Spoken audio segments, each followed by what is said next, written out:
Good morning, everyone, and welcome. Thank you very much for joining us today. Those who don't know, my name is James Edmonds, and I work across consumer duty, customer outcomes, and vulnerability in financial services, and I'm also closely involved with the Protect Association. Just a couple of quick housekeeping bits before we get started. Our session today is recorded and will be available to you by coming back to this page afterwards should you want to review or pass on to anyone. Please feel free to use the chat or Q&A as we go. This will leave plenty of questions for us towards the end, and we've got a lot of time for that as well. So please do fire those into the LinkedIn chat on this page. A quick thank you as well to our webinar sponsor for 2026, Voice. Voice support these sessions because of their focus on helping firms evidence customer outcomes and move beyond tick box compliance. We'll have them on in the next couple of months, and thank you for their support again this year following their support last year. Today's session is about consumer duty culture. Not culture as a concept, but culture as something that regulators increasingly expect from firms to understand, evidence, and stand behind. And I'm really pleased to be joined today by Ben from Elephants Don't Forget, who spends a lot of time working with firms on exactly that challenge. So Ben, thank you for joining us. Just a quick reminder, I'm in charge of the slides today, so do prompt me if I fail to move on at any point in time. That is highly likely. Ben, before we get into the detail, could you briefly introduce yourself with Elephants Don't Forget and say a little bit about the sort of firms that you're working with at the moment? Yeah, thanks, James, and good morning, everybody. So great to be here. My name is Ben Scales. I head up our sales team at Elephants Don't Forget, and we help financial services firms across a whole range of sectors. Helping them understand what their people actually know and how that shows up in their behaviours in the workplace. Everything that we focus on is around employee competence and improving individuals' confidence in their decision making, particularly where regulation and customer outcomes intersect. We're a home piece of technology. It's called Clevernelli. And more recently, another product which is called Consumer Duty Insight. So Clever Nelly helps foster a really competent and capable workforce. And CDI, or Consumer Duty Insight, is around helping firms diagnose, embed and benchmark their consumer duty culture and competence, helping help provide some different and new management information to help firms on their consumer duty implementation. Thank you, Ben. And just a quick question. So looking outside of financial services, I suppose, do you see differences between sectors about how seriously this is being taken, or how seriously regulation is taken?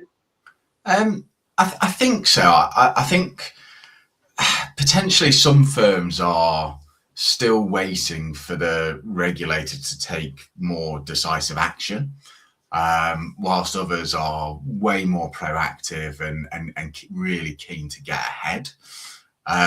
We're seeing the insurance sector really embrace duty, and almost as you would expect, the mutuals, the building societies and credit unions, they seem to be way ahead. But I guess that's because inherently their focus has always been on the customer by nature of their business model. Sure. And is this kind of area the sort of thing that firms are coming to you proactively about, or is it more of a reactive thing at the moment where they're responding to regulation set to them? I'd say a combination. We'd no doubt love more. That's probably a job of our marketing function.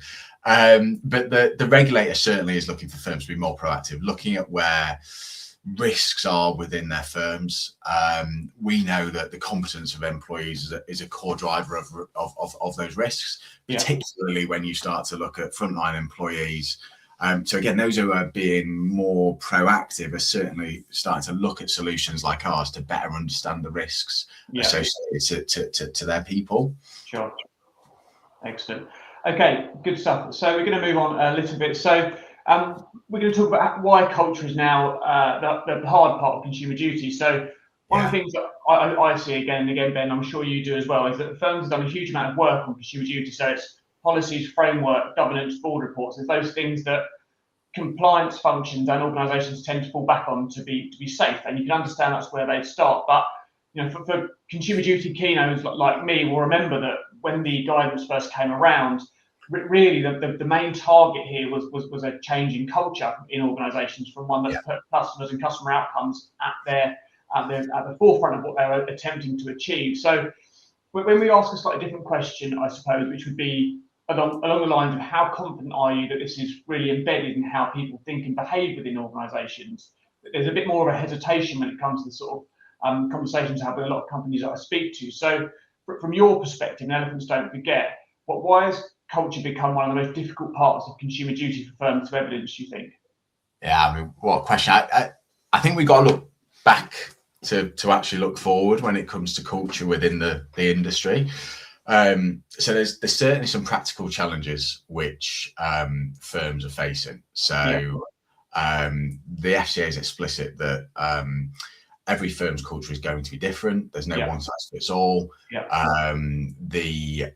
not going to prescribe what any firm's culture should be, but they say that it's the responsibility of everybody within the firm.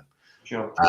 So that starts to look at the tone from the top, how managers start to drive the behaviours of their people, and not to forget that the FCA defines culture as the behaviours and the mindsets that characterise an organisation. So they focus on those four key drivers: the purpose, the leadership, the approach to how they reward and manage their employees, and the governance around it. So this has been on the radar for a really, really long time. And I think there's been multiple publications over the years. I was chatting to a colleague stretching back to 2018, where transforming culture in financial services was something that they focused on. And there's been so much effort that's gone in from the regulator trying to put this up the agenda, and now with it being one of the areas of key ratings on the Consumer Duty Board reporting. However, we know from talking to our customers and the FCA directly that evidencing culture is still really hard. So not only creating the culture, but actually evidencing it is difficult. it's not about just saying that your culture is aligned with Consumer Duty, that you've got to have the evidence that helps support this. Yeah. And I think firms are looking at practical ways to help demonstrate it, because the onus is absolutely on them. And then you look at sort of the challenge around proportionality as well, which I think was on perhaps on an earlier slide. But for smaller firms, they're perhaps clutching at straws, trying to find the data at times to evidence the culture. And then in the bigger organisation, they're swimming in so much data and so much insight, is trying to cut through all of that and find the right narrative to evidence the culture of their business. So I don't envy the job. It's really quite difficult. Yeah, absolutely. And I think to your point about big firms having so much data, it's almost like they presume, because there is so much, that one of those things or two of those things or three of those things must be relevant to Consumer Duty. But actually, this is a new piece of regulation. It's requiring slightly different approaches to those that have existed historically. So it's not about kind of NPS or average speed of answer. It's about other metrics that unfortunately now need to be found and invested in. That doesn't necessarily mean you can't think about switching off some other old ones, but I think there's definitely a new approach that's needed, and certainly lacking in a lot of reporting or board reports I've seen. I agree. We ran an event with our customers at the end of last year, and we were joined by Jonathan Pearson, who's head of Department of Consumer Policy and Outcomes at the FCA. And it was all around discussing the critical importance of improving culture within the organisation. Sure. And I mean, some of the key takeaways that we took from that is, one, the culture is absolutely the foundation of your firm.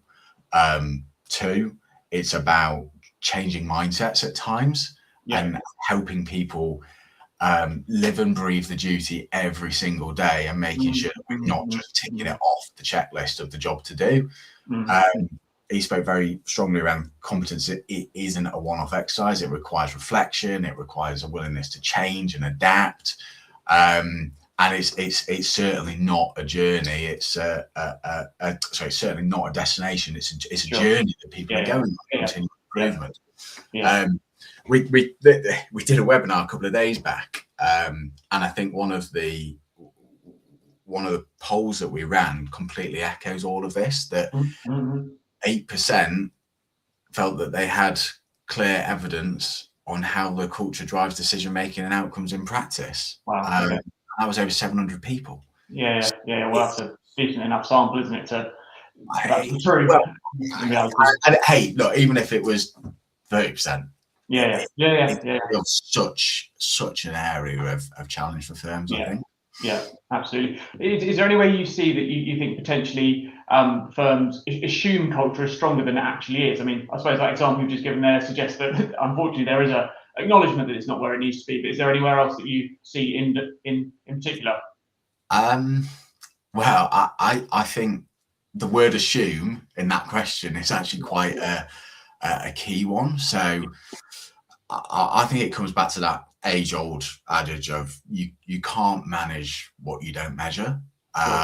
So firms are probably doing the sort of the high-level engagement surveys, the town halls, the refresher trainings, but ultimately it's about how do you make that intangible more tangible within your organisation to evidence it. And when you've got the data and you've got the measurements in place and you've got the evidence, you're no longer assuming, and you're basing your decision on absolute fact as to where some of those risks and where some of those perhaps weaknesses are within the firm to make some improvements in. Yeah, absolutely. And something that is, or has always been a bit of a bugbear of mine, is the lack of genuine visibility of senior leadership within organisations, because of course the narrative and story that they believe is the one that's given to them by their direct reports, which of course very naturally are going to want to portray a positive view of the organisation. Again, completely understandable.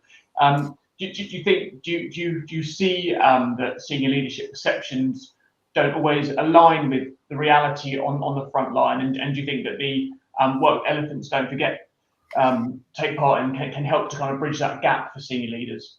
I mean, I think it would be an unfair sweeping statement to say it is the same for all. I was in a conversation a couple of days ago with a leader who she forces all of her C-suite to literally sit with the frontline employees half a day a month, get exposed to what life is truly like in their firm. I think talk about tone from the top, and how that supports driving a positive culture, actually operating at the coalface frequently to know what life is like. But I think they're probably an anomaly in reality. I mean, the area where we look to help firms is giving them a lens, giving them a view of specifically competence and the culture within their organization as a quantified metric. How well are you performing?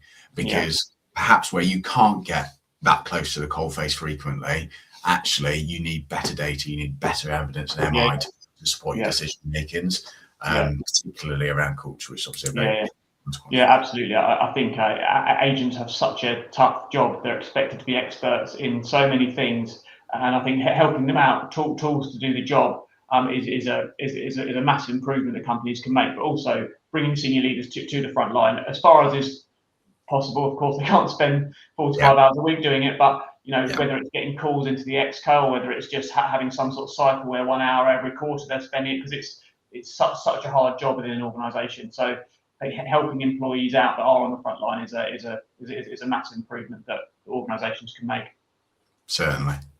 Okay, so we're going to move on to competence, behaviour, and hidden risk now. So a lot of firms still rely quite heavily on training completion as a proxy for competence. Consumer Duty, as far as I believe, feels like it's raised the bar on that front, and we see that in many different parts of the types of service that organisations are offering. How do you see a link between employee competence and Consumer Duty culture in practice? I think so. We look at sort of the default or the traditional ways of how firms typically train their people, and the risk that leads to from a behavioural perspective. So most organisations will do sort of a single point in time training approach. So the usual kind of e-learning modules, one-off classroom type trainings, and training completion tells you that something was delivered.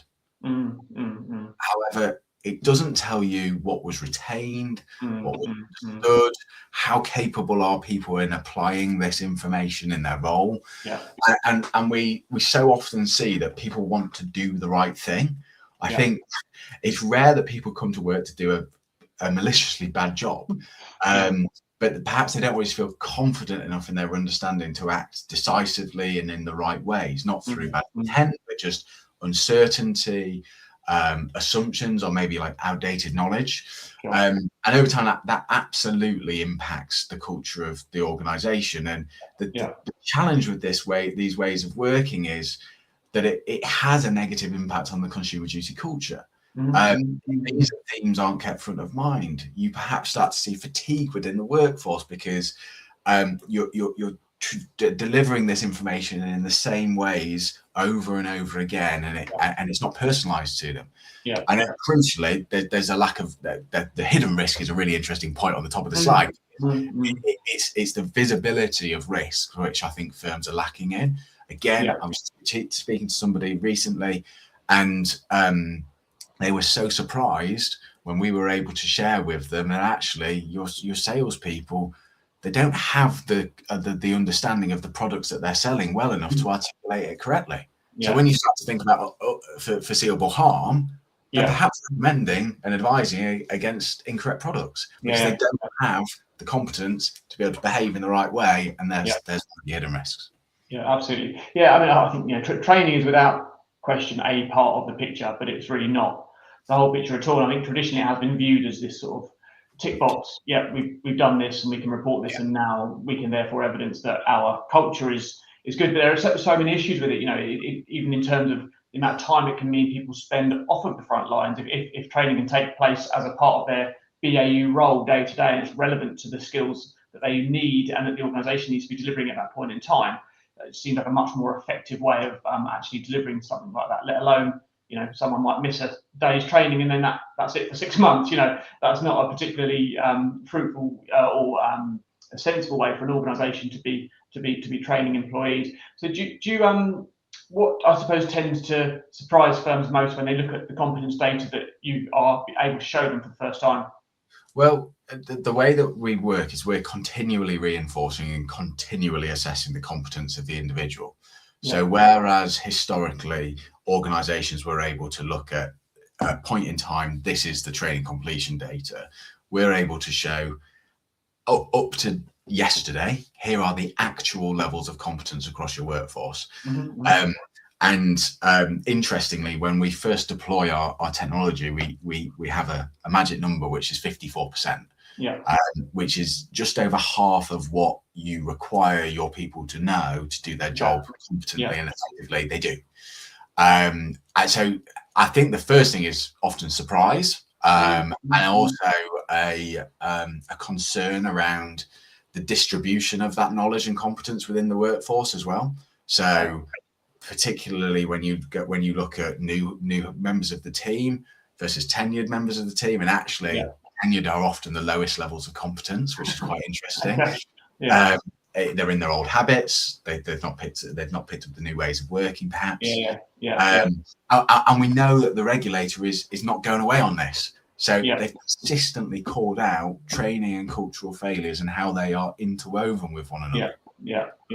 It's not old hat. It's firms are not necessarily taking this as seriously as perhaps they could. And I mean, you look at some of the stats on the slide here, 45% of final notices issued in 2021 cite a one-size-fits-all approach to training employees.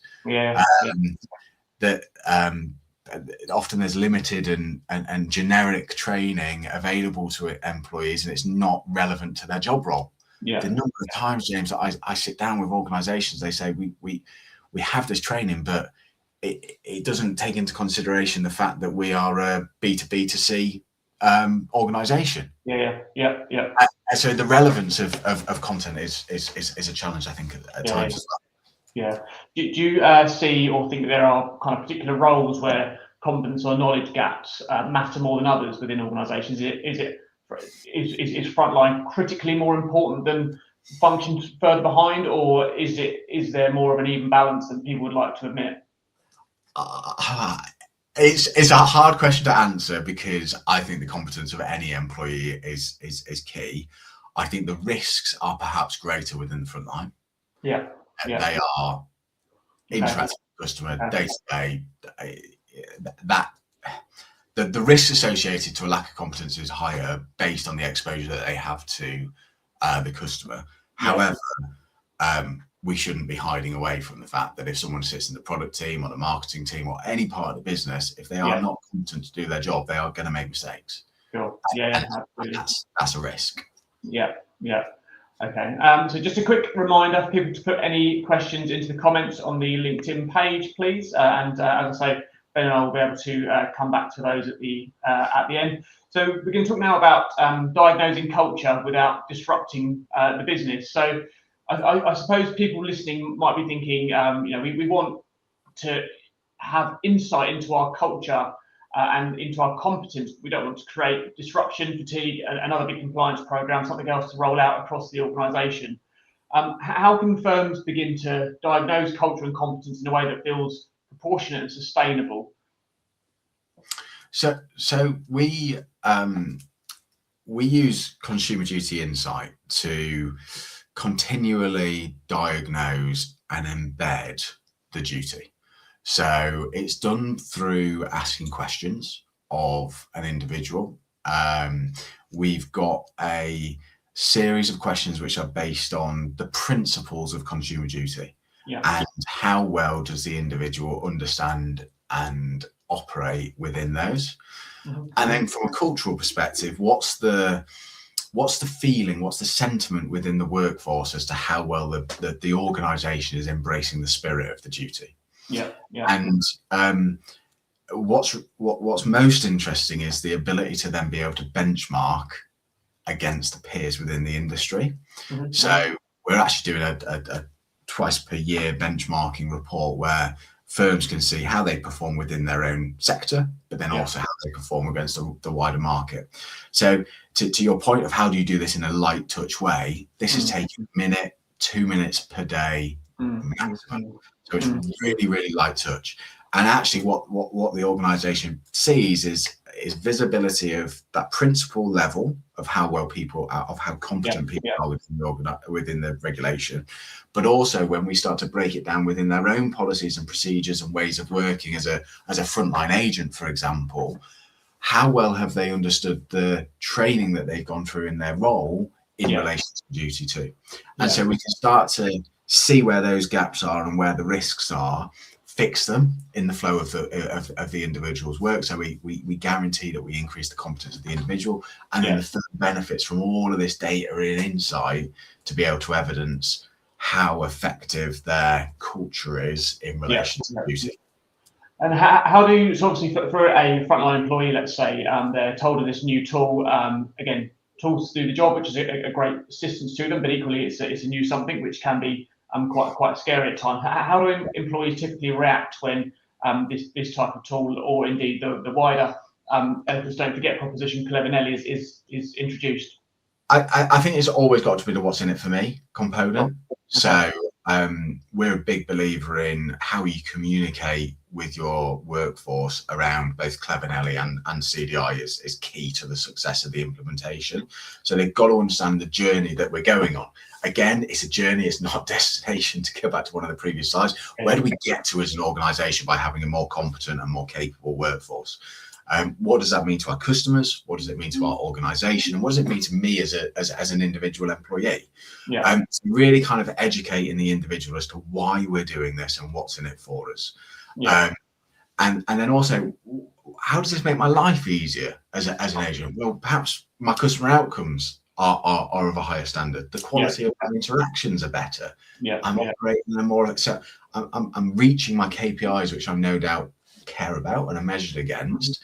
So you'll always get the odd person who feels like this is not the right solution for me. I don't want to engage with it. That's natural. But if you get the right tone from the top, they help drive the engagement. The adoption of something like this is really high. Yeah, absolutely. Okay, we're going to move on now. So we're going to talk about insight to evidence for boards and regulators. So it's the name of the board report. Boards are increasingly being asked to attest to culture, competence, and the outcomes that they're delivering for customers. And a lot of board packs still rely heavily on narrative, I would say. How does having objective, ongoing data change the board level conversations, do you think? I think really simply it changes the narrative from we believe or we assume to we can see. And here's the evidence that supports that. So the board can see trends, they can see strengths and areas of concern over time. And it allows a much more constructive discussion within the organisation. So rather than asking, do we have a good culture? Boards can be confident where the culture is strong, and offer support and guidance where help is no doubt needed. Always linking it back to the customer outcome as well. So that's really key.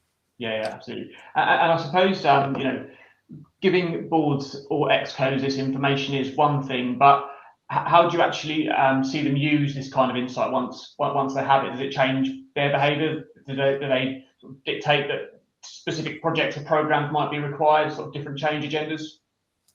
Certainly. Again, it goes back to that point. Once you've measured it, once you've got the data, you can manage it and you can make decisions from it. I think what is difficult is sort of operating almost in a vacuum and not having that insight and not being able to see things within the organisation. And quantify it. So yes, certainly. As soon as you've got that ability to quantify it, you change your ways of operating and you change your ways of working. And I think when you start to overlay quantified levels of culture within the firm with customer outcomes data as well, the voice of the customer, you can start to make some really well-informed decisions that aren't looking at one element in isolation, but actually you've got that whole picture to make a much better informed decision. Okay, so do you think that with this type of insight that senior managers are actually more comfortable signing things off because they can have their hunches either quantified or not? For sure, and then when you start to think about the board report as well, you've got more meaningful data and insight to incorporate into it. Yeah. And the regulator doesn't expect things to be perfect; they just expect to be seeing people taking continual steps through improvement, finding the problems, making some changes, making some improvements, and continuing that cycle. So I yes, it's a simple answer. Absolutely, yeah, and I think certainly the tone and feel of the board reports this year were very much around the journey, as you say, rather than here's a statement of how we believe things look at the moment. They're actually, here's what's changed since our last board report, and of course that's only going to have to progress as the years go on. Ultimately, when it comes to those consumer duty board reports. I agree.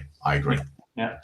Okay, we're going to have a little look at what good looks like ultimately. So I suppose if we step back a bit, so for firms who genuinely want consumer duty to feel real rather than performative, what do you think good looks like then? What are the signs that culture and competence are moving in the right direction outside of the tool, let's say?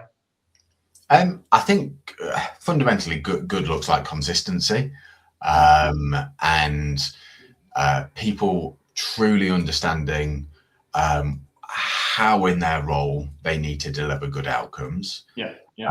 I think a spirit of trust and confidence is key as well. So the ability for people to challenge if things don't feel right within the organization. I think boards and the leaders of organizations using insights and data to make improvements rather than just to your earlier point, put the marker in the sand as to where we are today. And then I think curiosity is key as well. So firms asking what does this tell us? What can we take from this rather than does this give us what we need?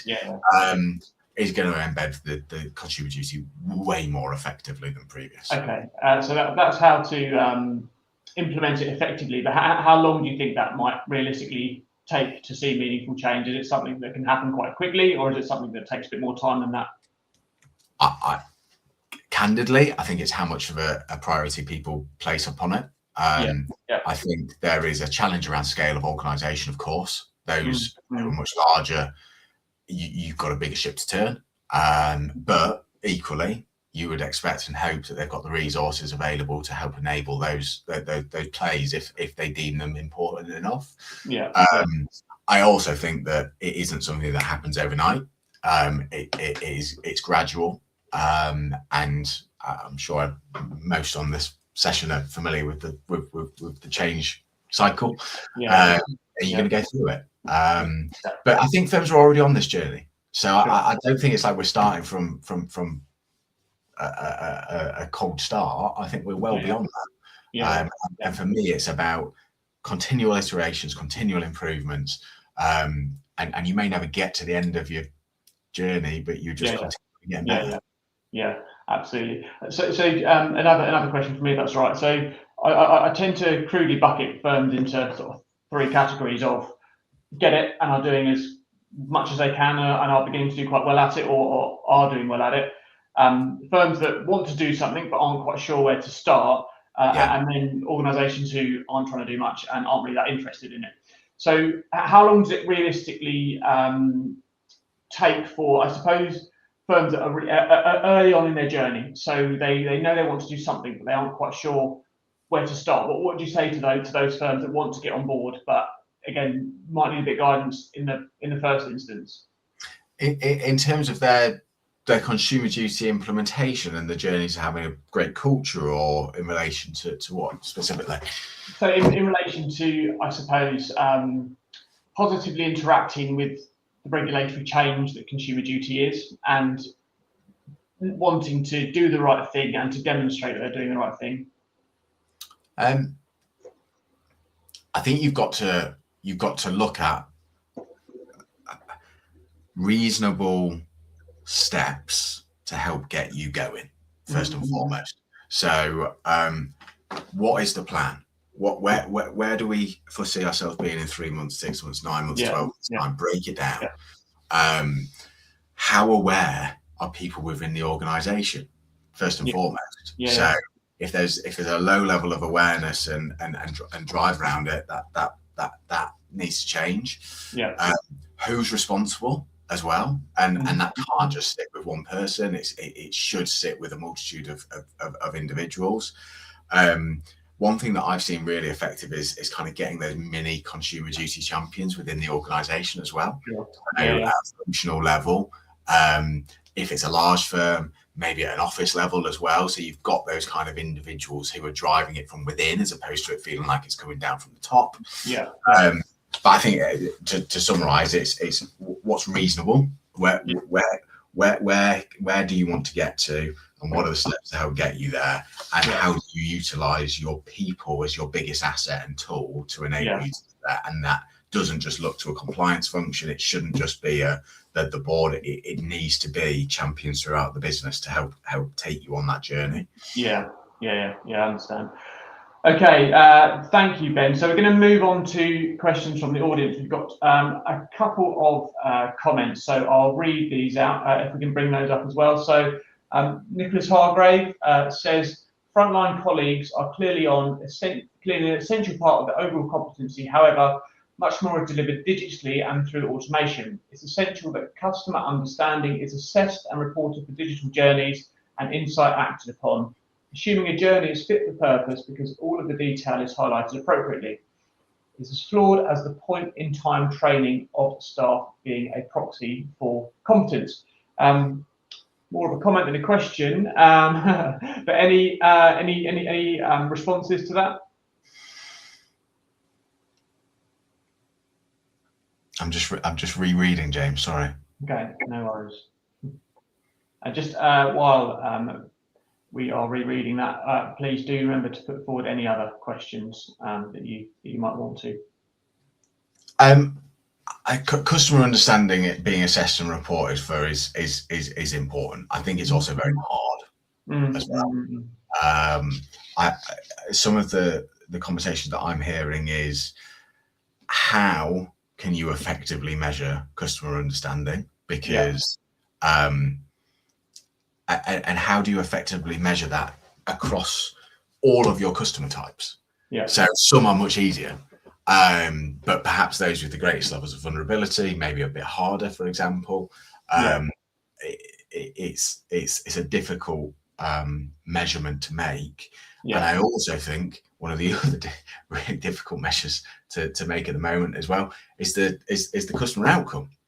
So I think they're two more webinars in themselves. And I think potentially the question Nicholas has asked is one I would suggest which the Elephants Don't Forget solution isn't trying to solve in reality. There are other such solutions out there that do aim squarely at this. So Nicholas, I'll send you a message on LinkedIn, and we can have a quick chat about that and do respond. So the next question is from Susan Rhodes. Could you share some questions that are included in CDI? Is that something we're able to look at now, do you think, Ben, or am I putting you on the spot a little bit too much there? I think it might be a bit tricky to look at it right now, but certainly, Susan, we can share some after this. I'll find you on LinkedIn and I'll send you a message. Good stuff. I'll be able to put you in touch with Susan. Okay, so one more question from me, if that's all right, Ben. And again, audience, please do begin to put a couple of questions in for us. How do firms avoid people feeling monitored rather than supported with this kind of tool, do you think? It's a really good question. Because Nelly and CDI is interacting with people every day, that is a cultural shift for the individual. And because we are assessing their understanding of things that they need to know to do their job effectively, more frequently than what they have been previously, and in a different format, you could find yourself where somebody's thinking a little bit, feeling like this is sort of starting to look a bit like Big Brother.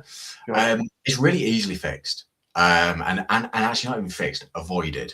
It comes down to the communication, and we talk at length with our customers around what's the compelling story that you're trying to tell your people. And I actually think you can utilize that compelling story piece against any implementation of any change that you're delivering. What's in it for the firm? What's in it for our customers? What's in it for you as an individual? And why are we doing this? We're clear. Making sure that's consistent throughout the management population. So a team manager isn't going and tapping on Ben's shoulders saying, Ben, what did you get that wrong for and why? This cannot be used as a performance management solution. It isn't. Do you ever see firms try to do that? Yes. Okay. Yes. Bluntly, and I guess you can make some decisions from it. So you can start to say this individual is consistently struggling with things that we deem absolutely critical for them to do. That's an indicator. What you don't want to do is have it glaringly obvious that somebody who's poorly performing within a tool like this and others goes on a performance management plan or is exited out of the business at worst case, because that's what you get is you just lose complete engagement completely and you lose all the value from it. So it's a thin line to tread, I think. Sure.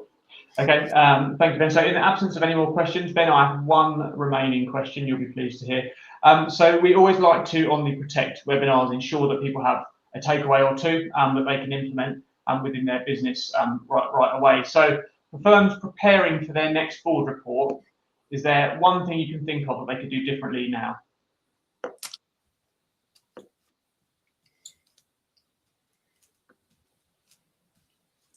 Work out how you are going to truly measure the culture of your firm. Okay, good answer. Good stuff. Okay, all right. So thank you, Ben. Unless there are any more questions, which I don't think there are. Christopher, thank you for the comment. We will call it a day there. So thank you, everyone. And here we go. We've got a last minute question from Samantha Hillian-Burns. I'll just read this out. So to what extent have you seen companies including Consumer Duty performance of all of their business units, for example, into leaders' performance scorecards and bonuses? And I suppose first things first, should companies try to do that? I am a strong believer of, again, what gets measured gets managed, and then that gets executed effectively. Sure. So I think it needs to be done in a way which doesn't have unintended consequences. So you've got to think about it, and you've got to be very considered in the way that you do that. But absolutely, it's critical. So if it's critical to the success of your firm and the outcomes of your customers, and through good outcomes your business grows and thrives and does better than previous, why would you not? Now, James, what's your view? I'm curious what you. I think I would align with you. It's a very hard. It's a really tight line, isn't it, between performance and remuneration, and in a positive sense, and performance management.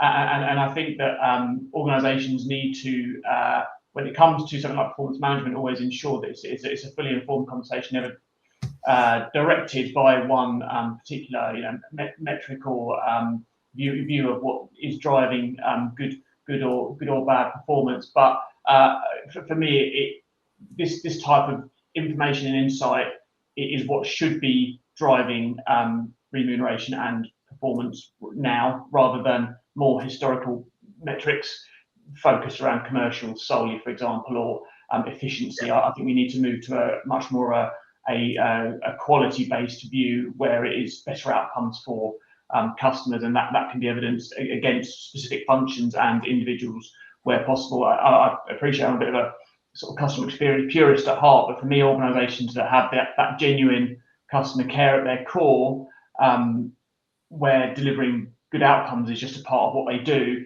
those are the organisations that will have customers that buy more, refer others, and stay longer. So why on earth wouldn't you want to do that? Again, that's a leap of faith that a customer experience professional would always tell you, but for me, it's true. I'm loyal to the brands that I get good outcomes and good experiences from. So feels simple, but I don't think I'm in the minority. But there you go. James, I think also to answer Samantha's question directly as well, we are seeing firms do this. So we're seeing organisations where competence is a measure of their people that they expect high standards of to lead into their performance scorecards and pay, and certainly customer outcomes. So to your point from the quality of the interaction, it should not be based on how quickly did you service the customer, did you hit your FTE resource and headcount. It needs to be, did you get the right outcome to the customer in a reasonable period of time, and ideally within that first interaction. Absolutely. A comment from Christopher Brooks: complexity is expensive, clarity is free. This is cultural and needs to be embedded as a skilled practice across the organisation and a golden thread through customer outcomes. Couldn't agree more, Christopher. Okay, unless there were any other questions, thank you everyone, and obviously a big thanks to Ben and Elephants Don't Forget for joining us today. Key takeaway for me, I think, would be consumer duty culture isn't something you declare. It's once a year in a board report. It's something you observe, test, evidence over time through what people actually understand and how they behave when it matters to the outcomes that they're delivering for customers. I think it's increasingly where regulatory confidence comes from and where firms can genuinely differentiate themselves. A final thank you to Voice for sponsoring our webinar sessions for this year. And as I say, we'll have them on fairly soon. The recording of this webinar will be available back on this page soon. So please do come back to it or pass it on to anyone else that you think might want to see it. All of our old webinars are also linked to on the Protect Association website. And obviously, please do get in touch if you would like to talk about joining up with the Protect Association formally. So thanks again, everyone, for their time, and please enjoy the rest of your days. Thanks all. Cheers, James. Bye.